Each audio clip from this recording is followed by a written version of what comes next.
Ya, selamat pagi anak-anak. Assalamualaikum warahmatullahi wabarakatuh. Semoga anak-anak selalu sehat, ceria, dan penuh semangat. Hari ini Selasa tanggal 19 Januari 2021. Kita akan belajar tematik tema 6, menuju masyarakat sejahtera, subtema 2 membangun masyarakat sejahtera. Kita masuk ke pembelajaran 1. Anak-anak bisa buka buku siswa halaman 45 sampai nanti kita belajar sampai halaman 51. Siapkan alat tulis dan catatannya ya. Sebelumnya kita berdoa terlebih dahulu, semoga apa yang kita lakukan diridhoi Allah Subhanahu wa taala dan ilmu yang anak-anak peroleh selalu melekat dan bermanfaat di kemudian hari. Ya, berdoa dipersilahkan.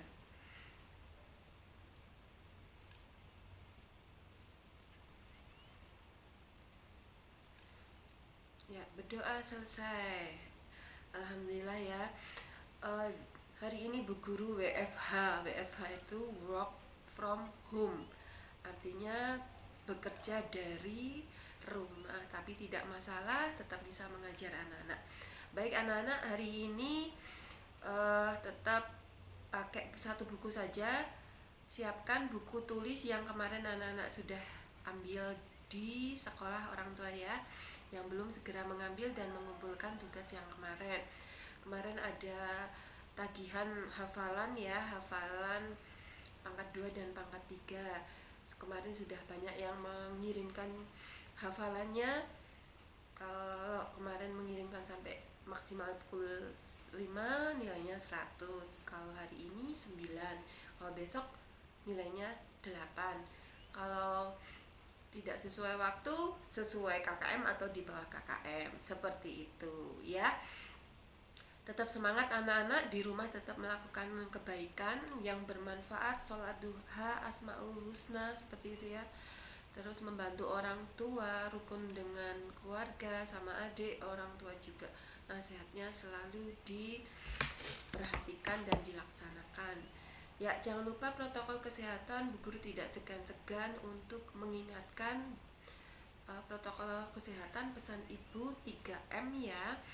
Selalu menjaga jarak, mencuci tangan, memakai masker, kemudian makan yang bergizi, terus olahraga juga, berjemur dan lain sebagainya yang membuat anak-anak tetap sehat dan semangat dalam beraktivitas. Ya, baik. Buka halaman 45, pembelajaran 1 ya. Di sini nanti anak-anak akan belajar 3 muatan, yaitu PKN tentang menghargai makna kewajiban, hak dan tanggung jawab warga negara dalam masyarakat. Kemudian bahasa Indonesia menggali informasi yang terdapat pada teks non fiksi. Kemudian yang IPS memahami makna proklamasi. Ada 3 muatan, marilah kita pelajari materi sesuai yang ada di buku. Baik anak-anak, pembelajaran 1 ya. Di situ ada gambar kan? Ada gambar orang membatik ya. Minggu siang Siti ikut ibunya ke balai desa. Ibu Siti bersama-sama ibu-ibu PKK lainnya hendak mengikuti pelatihan membatik. Pelatihan membatik diprogramkan oleh pemerintah desa tempat Siti tinggal. Pelatihan diadakan dengan tujuan untuk meningkatkan kesejahteraan masyarakat. Nah, di sini nampak ya, ada pelatihan batik di tempat ibunya Siti di balai desa tempatnya. Di sana ibu-ibu setiap sore mendapat pelatihan. Pelatihan batik ini juga membuka peluang besar untuk menciptakan lapangan pekerjaan dan juga menambah kreativitas dan keunggulan lokal. Seperti kita ya, Kota Magelang juga mempunyai batik ada kemarin anak-anak sudah membuat gambar batik, ada yang Water Toren, Pangeran Diponegoro, ciri khas Kota Magelang ya. Ada yang getuk, ada yang Bayeman, ada yang mana itu, Kemiri Rejo, gambarnya miri itu ya, kemiri ya. Kemudian apalagi ya motifnya, Kedong Sari belum ada. Terus mana lagi, Bayeman, Kemiri Rejo, mana lagi ya, banyak yang setiap daerah. Jaranan itu gambar batiknya jaran kepang seperti itu. Nah banyak Gunung Tidar, nah seperti itu juga ada. Jadi setiap kecamatan seperti di Kota Magelang juga ada motif batik. Seperti punya Siti juga, setiap sore ini ada pelatihan membuat ibu-ibu membuat batik. Nah pelatihan ini merupakan pelaksanaan hak dan kewajiban sebagai warga negara dari pemerintah yang terpenuhi. Haknya yang dapat terpenuhi adalah hak atas pekerjaan dan penghidupan yang layak bagi kemanusiaan. Nah ini hak ini sudah diatur dalam Undang-Undang Dasar 1945, hak mendapatkan pekerjaan. Nah nanti pasal berapa nanti kita pelajari. Ya, melalui pelatihan batik, ibu-ibu PKK di tempat Siti telah mendapatkan haknya sebagai warga negara, baik mendapatkan pendidikan, ya kan, pelatihan kan mendapatkan pendidikan ya. Akhirnya ikut dalam UMKM, usaha kecil menengah, ya kan, dan akhirnya mendapatkan pekerjaan. Tidak hanya bekerja sendiri, tetapi bisa mendatangkan menggaji karyawan seperti itu ya. Kemudian mampu menghidupi tidak hanya diri sendiri tetapi orang lain juga karena membuka lapangan pekerjaan, dan hasilnya tidak hanya untuk dirinya, untuk lingkungannya, tetapi bisa diekspor ke luar negeri. Dan di sekeliling kita di Kedong Sari tidak hanya batik ya, tetapi ada tempe gitu ya. Tempe Kedong Sari itu juga ada membuka lapangan pekerjaan. Kemudian hasilnya dijual belikan tidak hanya di dalam Kota Magelang tetapi di luar Kota Magelang ya. Nah baik anak-anak, kita membaca hak sebagai warga negara Indonesia ya. Hak adalah sesuatu yang mutlak menjadi milik seseorang.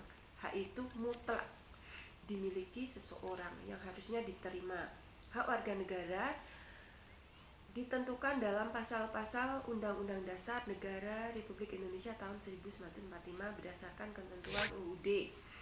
Hak warga negara Indonesia banyak ya, dari hak hidup, hak pendidikan, memperoleh pekerjaan, kemerdekaan berpendapat, ya kan, berserikat, berkumpul, berorganisasi juga itu dilindungi dalam Undang-Undang Dasar 1945.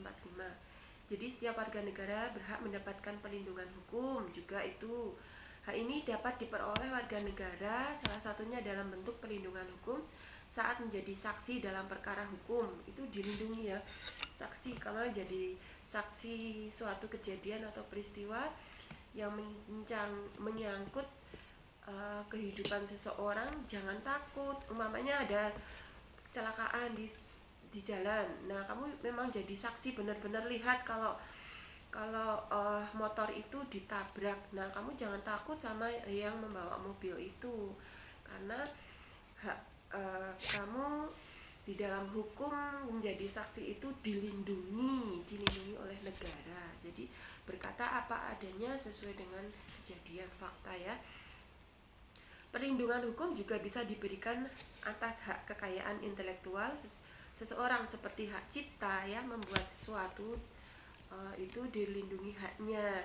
Kalau ada yang plagiat atau mencontek tanpa izin, nah itu bisa digugat karena dia mencontek. Loh kenapa?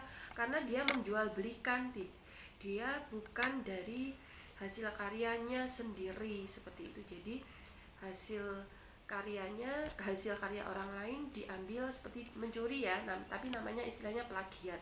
Nah itu melanggar hak cipta, itu bisa dipidanakan. Dan yang mempunyai hak karya cipta itu bisa dilindungi haknya oleh pemerintah ya. Selain itu, setiap warga negara Indonesia berhak atas pekerjaan, penghidupan yang layak, seperti hak yang diperoleh ibu-ibu PKK itu ya, tempat tinggal Siti melalui pelatihan membatik. Melalui pelatihan membatik, diharapkan masyarakat, khususnya ibu-ibu PKK, bisa menciptakan lapangan pekerjaan demi meningkatkan kesejahteraan. Ya, sekarang yang bekerja tidak hanya bapak-bapak saja, tetapi ibu-ibu juga bisa membantu pekerjaan, menambah penghasilan keluarganya.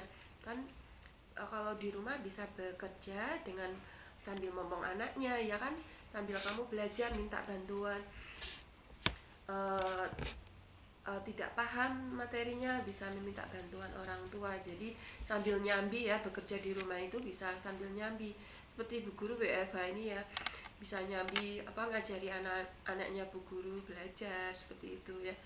Tapi tetap kewajibannya harus mengajar anak-anak terlebih dahulu ya. Suatu hak warga negara yang tidak kalah pentingnya untuk mencapai tujuan nasional, yaitu hak memperoleh pendidikan dan pengajaran. Nah, pendidikan itu merupakan hak setiap warga negara, bahkan pendidikan dasar ya, sampai SMA juga dibiayai oleh negara. Seperti itu kan, ada BOS, biaya operasional sekolah. Nah, sampai seperti itu pemerintah memperhatikan pendidikan untuk warganya supaya menjadi cerdas, menjadi soleh-solehah, seperti amanat Undang-Undang Dasar ya, mencerdaskan kehidupan bangsa. Seperti itu. Masih banyak hak warga negara Indonesia lainnya yang ditetapkan dalam UUD 1945. Beberapa di antaranya memiliki kedudukan yang sama di dalam hukum. Ya, memiliki kedudukan yang sama. Jadi tidak ada perbedaan di mata hukum antara yang kaya, yang miskin, yang cantik, yang jelek, yang pintar, yang tidak. Apalagi ya, yang punya kedudukan, pejabat atau tidak, masyarakat biasa, semua mempunyai hak yang sama di mata hukum dalam pemerintahan sesuai undang-undang. Ya, kebebasan memilih dan memeluk agama itu juga dijamin dalam undang-undang. Mempertahankan wilayah negara kesatuan dari serangan musuh, serta kebebasan berserikat, berkumpul, menyatakan pikiran, pendapat. Nah, ini ya, menyatakan pendapat boleh, itu dijamin dalam undang-undang. Ingat ya, semua warga negara boleh berserikat, berkumpul, tetapi harus sesuai dengan Pancasila. Kemudian menyatakan pendapatnya tidak hanya mengkritisi dengan yang negatif saja, tetapi ada solusinya. Jadi memberikan solusi. Menurut saya membuang sampah itu tidak boleh di tempat yang di dekat balai desa. Nah, karena balai desa nanti bau dan lain-lain. Harusnya ada solusinya. Menurut saya ibu itu kalau masak jangan ayam goreng terus sayurnya bayam terus tofu. Solusinya apa?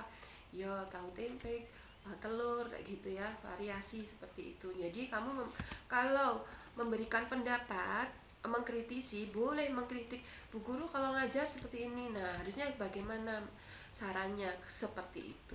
Jadi harus disertai dengan saran yang bersifat membangun untuk perbaikan, kayak gitu ya, jangan asal mengkritik kayak gitu. Nah, tidak hanya berserikat, berkumpul, menyatakan pendapat secara lisan, tetapi juga tertulis. Tetapi harus sesuai dengan kaidah atau norma yang berlaku di Indonesia ya. Sehingga anak-anak kita sebagai warga negara dapat mematuhi hak secara seimbang dengan cara melaksanakan kewajiban. Nah, kewajibannya itu dilaksanakan dulu, baru otomatis kita mendapatkan hak ya. Umpamanya kewajiban sebagai warga negara membayar pajak motor, mobil, tanah dan lain-lain ya, bayar. Nanti haknya akan terpenuhi. Haknya apa? Nanti pemerintah itu membangun jalan, terus membuat nyaman ya, pengendara nyaman di traffic light ya, traffic lightnya sudah otomatis, ada kameranya dan lain-lain. Itu karena peran serta kita dalam pembangunan, membayar pajak tetap tepat waktu sehingga kita nyaman dalam menggunakan jalan, seperti itu ya. Nah, ada yang ingin bertanya? Yang hak dan kewajiban warga negara, halaman 48. Nah, halaman 48, di situ ada hak warga negara, contohnya hak mendapatkan perlindungan hukum. Nah, itu nanti sesuai dengan pasal 27 ayat 1. Kemudian mendapatkan pekerjaan, nanti anak-anak boleh searching di Google ya. Hak warga negara, contohnya mendapatkan pekerjaan itu sesuai dalam Undang-Undang Dasar itu pasal berapa. Kemudian mendapatkan bela negara itu dalam UUD pasal berapa. Kemerdekaan berserikat, berkumpul. Nah, itu ada 11 soal, nanti dikerjakan ya. Nomor 1, mendapatkan perlindungan hukum, itu sesuai pasal 27 ayat 1. Mendapatkan pekerjaan itu nanti pasal berapa.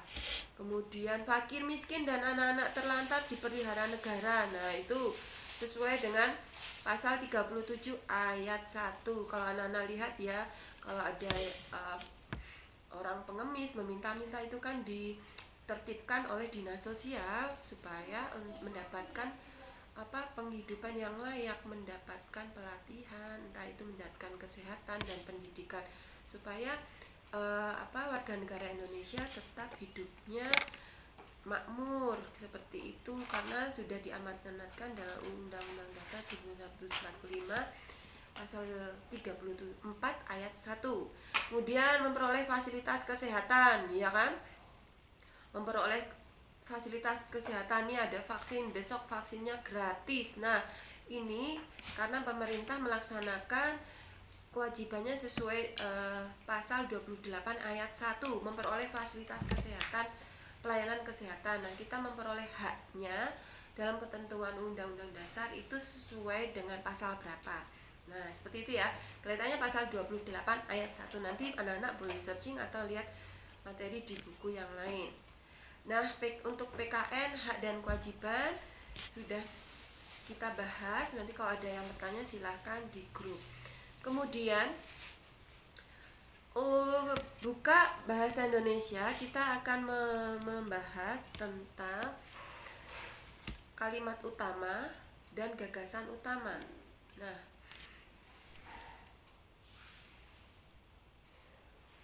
ya,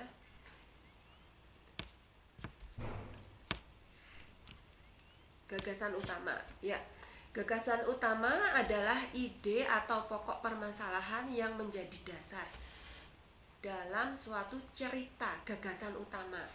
Gagasan utama boleh dicatat ya nanti ya. Gagasan utama adalah ide atau pokok permasalahan yang menjadi dasar dalam suatu cerita. Gagasan utama ini terkadang ditulis langsung di dalam suatu kalimat, namun tersirat dalam kalimat suatu paragraf.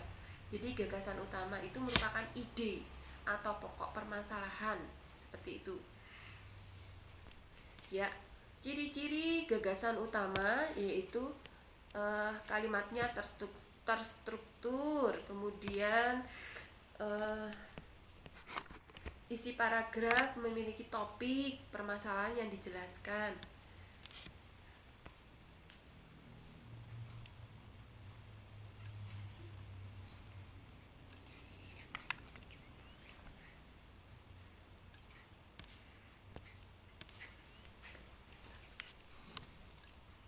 Ya.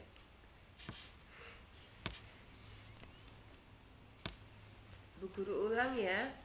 Jadi ciri-ciri gagasan utama. Bentar, ini kameranya ketutup. Nah, ciri-ciri gagasan utama yaitu ada isi paragraf memiliki topik permasalahan, kemudian kalimatnya terstruktur dengan penjelasan komplit. Nah, untuk membahasnya kita lihat ya contohnya. Contoh kalimat gagasan utama: penggunaan internet untuk anak sebaiknya perlu dikontrol oleh orang tua. Di era globalisasi ini, penggunaan internet semakin dipermudah, apalagi sekarang sudah banyak anak kecil yang memiliki handphone sendiri.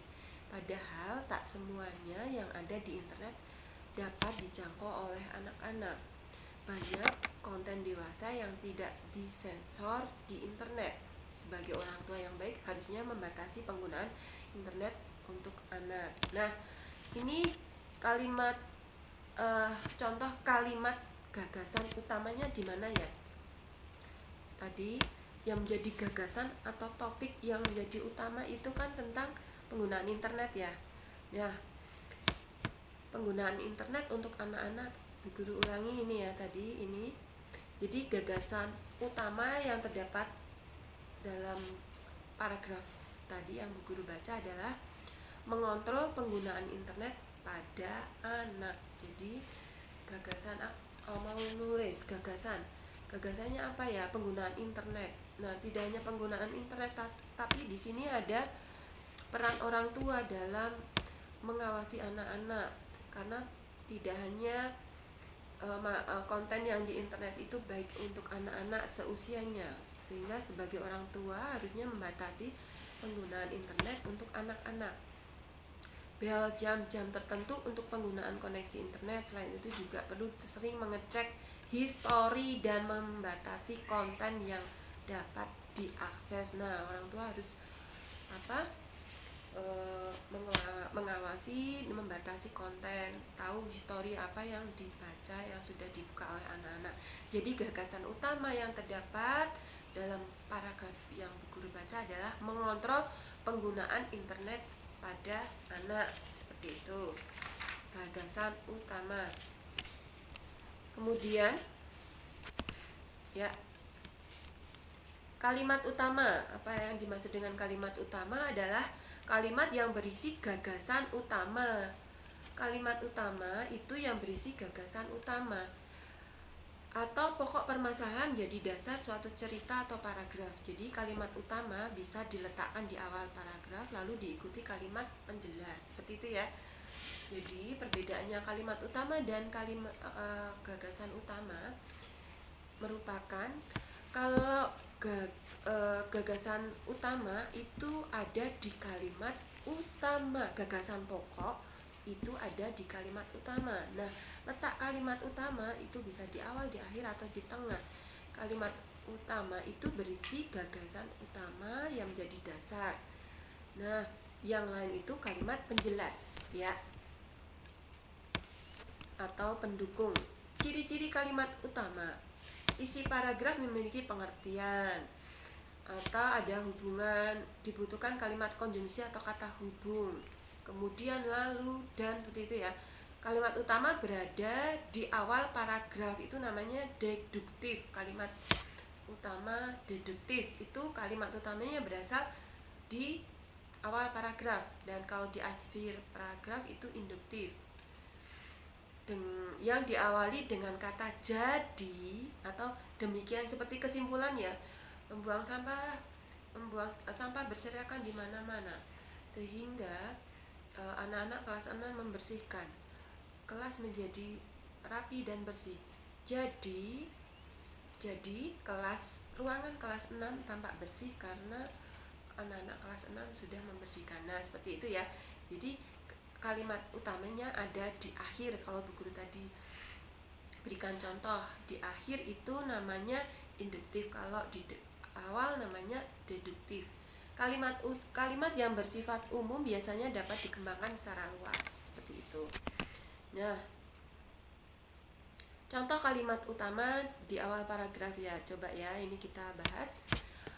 Kota Balikpapan merupakan salah satu provinsi di Kalimantan Timur. Kota Balikpapan merupakan salah satu kota terbesar di Provinsi Kalimantan Timur. Meskipun bukan ibu kota dari Provinsi Kalimantan Timur, namun kota Balikpapan dikenal sebagai gerbang utama Pulau Kalimantan. Hal ini karena aksesnya yang terbilang paling dekat dengan Jawa apabila ditempuh. Nah, Bu Guru cut ya, Bu Guru potong. Nah, kalau kita identifikasi kalimat utamanya di mana toh? Nah, ini membahas apa? Kalimat utama who. Siapa toh? Kalimat siapa, who. Siapa yang dibahas? Apa yang dibahas? Kota Balikpapan merupakan salah satu kota terbesar di Provinsi Kalimantan Timur. Nah, itu merupakan kalimat utama. Yang lain merupakan penjelas. Karena apa? Meskipun bukan ibu kota. Coba kalimat yang kedua nih ya. Kedua, meskipun bukan ibu kota dari Provinsi Kalimantan Timur, namun kota Balikpapan dikenal sebagai gerbang utama dari Pulau Kalimantan. Nah, ini kalimat ini membahas apa toh? Kota Balikpapan merupakan kota terbesar di Kalimantan Timur, ya kan? Meskipun bukan ibu kota, tetapi terkenal sebagai gerbang utama. Nah, ini kan membahas tentang kota Balikpapan yang terbesar di Provinsi Kalimantan Timur. Coba lagi ya. Hal ini karena aksesnya yang terbilang paling dekat dengan Jawa apabila ditempuh dengan jalur laut. Hal ini tuh apa tuh? Kota. Hal ini tuh menjelaskan kota Balikpapan yang terbesar di Kalimantan Timur. Ya, kenapa kok terbesar di Kalimantan Timur? Karena aksesnya dibilang paling dekat dengan Jawa apabila ditempuh dengan jalur laut. Nah, yang selain itu merupakan konjungsi. Konjungsi itu kata hubung, ada namun, ada selain, ada hal itu, karena, kayak gitu ya. Itu merupakan kata hubung yang menghubungkan kalimat utama dengan kalimat pendukung atau penjelas, seperti itu. Jadi di kalimat utama ada gagasan utama, ada gagasan pokok. Gagasan pokoknya itu tentang kota Kalimantan merupakan salah satu kota yang terbesar di Kalimantan Timur. Nah, ini contoh di akhir. Seperti itu ya, di akhir paragraf tadi yang di awal. Nah, yang di awal namanya deduktif, yang di akhir itu paragraf induktif. Kalimat utamanya ada di akhir. Nah, kembali ke buku anak-anak ya. Tadi sudah dibahas tentang hak dan kewajiban. Anak-anak tugasnya adalah membuat atau mengisi yang tadi, mengisi jawaban halaman 48. Ini tugasnya ya. Tolong diisi sesuai dengan pasal berapa hak-hak yang ada di soal itu, nomor 1 sampai nomor 11. Kemudian halaman 50 ya, PKN ya, upaya mempertahankan kemerdekaan, cinta tanah air, perilakunya melestarikan budaya bangsa. Itu ada 3 soal, itu tolong dikerjakan. Yang PKN ada 2. Kemudian yang bahasa Indonesia, tolong halaman 53 yang bahasa Indonesia. Yang bahasa Indonesia halaman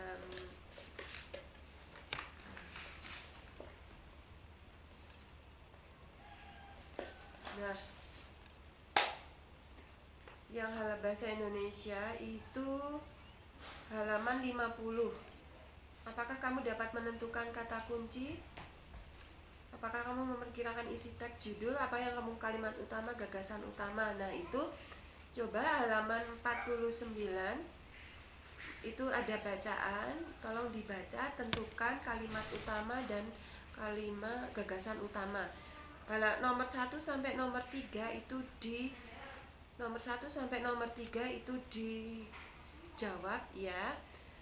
Bahasa Indonesia KD tadi, bahasa Indonesianya KD 3.8. Kemudian PKN-nya KD 3.2. Tolong dikerjakan, ada 2 muatan, yaitu PKN dan bahasa Indonesia, seperti itu. Jika ada yang tidak jelas, silahkan untuk bertanya di grup, boleh, di Japri boleh ya. Kerjakan di buku tulis dan ditulis tanggalnya hari ini Selasa tanggal 19. Tugas kedua. Bu Guru cukupkan demikian. Jika ada yang kurang jelas silahkan bertanya.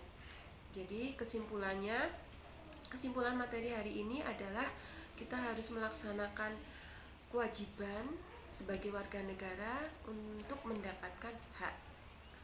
Ya, untuk mendapatkan hak. Kita jangan melulu mendapatkan hak, melulu menginginkan mendapatkan hak tanpa mengabaikan kewajiban. Kita selaku warga negara Indonesia yang baik harus melaksanakan kewajiban untuk mendapatkan hak sesuai dengan undang-undang. Hak yang diatur dalam undang-undang, hak untuk hidup, berserikat, berkumpul, menyatakan pendapat, menyatakan pikiran secara lisan maupun tertulis, mendapatkan pengajaran, mendapatkan pendidikan, mendapatkan kemerdekaan, kemudian mendapatkan persamaan di mata hukum yang sama, kemudian menjalankan agama itu diatur dalam Undang-Undang Dasar 1945. Kemudian yang kedua adalah bahasa Indonesia tadi tentang gagasan utama dan gagasan pokok. Kalimat gagasan utama itu merupakan gagasan utama merupakan gagasan dari suatu kalimat. Ya, jadi kalau kalimat utama berisi tentang gagasan utama. Kalimat utama ada yang terletak di depan maupun di akhir kalimat. Yang di depan namanya deduktif, yang di akhir induktif. Seperti itu ya. Terima kasih anak-anak, Bu Guru cukupkan sekian. Tetap semangat mematuhi protokol kesehatan. Ya, tulisannya yang bagus ya, rapi ya, selalu mengikuti penasihat orang tua, kemudian sholat duha dan lain-lain yang bermanfaat dan yang kegiatan yang baik untuk anak-anak ke depan. Semoga apa yang kita dapatkan diridhoi Allah SWT. Ya, berdoa untuk mengakhiri kegiatan, berdoa dipersilahkan. Berdoa selesai. Wassalamualaikum warahmatullahi wabarakatuh.